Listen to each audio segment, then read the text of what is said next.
Pedro Acosta sedang menjadi buah bibir atas performa top chair-nya, meskipun pebalap berjuluk El Tiburon itu baru naik kelas ke MotoGP. Kegemilangan Acosta bikin tanda tanya, apakah dia bisa lebih cepat ke tim pabrikan?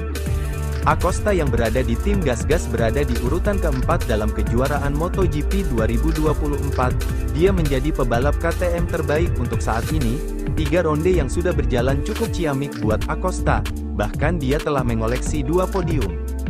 Performa Pedro Acosta yang bagus ini, bikin orang-orang membicarakan masa depannya. Perlu dicatat bahwa sudah ada beberapa pergerakan di bursa transfer bahkan sebelum GP Qatar dimulai, misalnya Pecco Bagnaia yang diperpanjang kontraknya dengan Ducati dan kemudian Fabio Quartararo dengan Yamaha.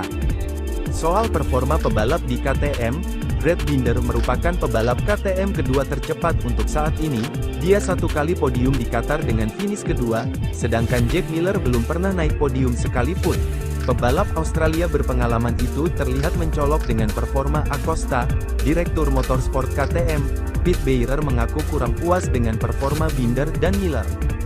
Jack terkadang sangat tidak fit, tapi dia telah berlatih keras selama musim dingin dan dalam kondisi yang lebih baik dari sebelumnya. Saat ini ia sedang berusaha untuk kembali. Saya sangat menyukainya. Brad tiba di Austin dengan kondisi patah tulang jari kaki, yang jelas tidak membantu di lintasan yang sulit ini, ujar Pete Beirer dikutip dari GP1, Kamis, tanggal 18 April tahun 2024. Tapi musim masih panjang dan kami harus berjuang untuk setiap poin, karena Brad masih dalam posisi yang kuat di kejuaraan. Sekarang penting bagi kami bahwa Brad memulihkan kondisi normalnya sesegera mungkin, sambung dia. Saat ini Brad Binder yang lebih tampil menjanjikan, bersama dengan Acosta yang telah meraih 2 podium dan menjadi pebalap pabrikan Austria dengan peringkat tertinggi di klasemen sementara. Untuk alasan ini, muncul potensi Pedro akan bergabung dengan tim resmi KTM lebih cepat. Dari sudut pandang kontrak, tidak ada halangan karena keempat pebalap kami itu dikontrak langsung oleh pabrikan. Jadi, bukan untuk satu tim tertentu saja, tapi benar-benar tidak masuk akal untuk melakukan perubahan musim ini, jelas dia.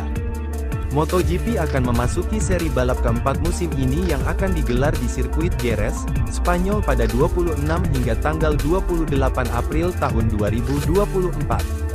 Pembalap Ducati Lenovo itu sudah menjadi pemenang dalam 2 edisi beruntun pada MotoGP Spanyol.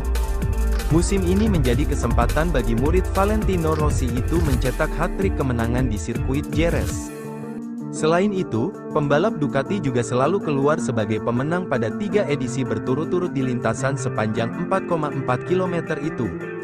Penunggang Desmosedici kembali berjaya di Jerez sejak musim 2021 saat Jack Miller memenangkan balapan.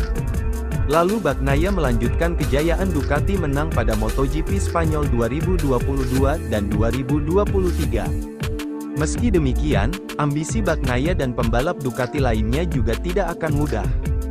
Hal itu tak lepas dari sensasi yang sedang ditunjukkan pembalap Red Bull Gas-Gas Tech 3, Pedro Acosta. Acosta selalu meraih hasil lebih baik pada 2 seri sebelumnya, finish ketiga pada GP Portugal lalu finish kedua pada GP Americas. Hingga sebuah prediksi muncul yang menyebut Acosta akan menang di Jerez nanti menurut juara dunia MotoGP 3 kali, Jorge Lorenzo. Saya melihatnya, Acosta, sebagai pemenang di Jerez, kata Lorenzo dilansir Crash, pada tanggal 30 Maret tahun 2024.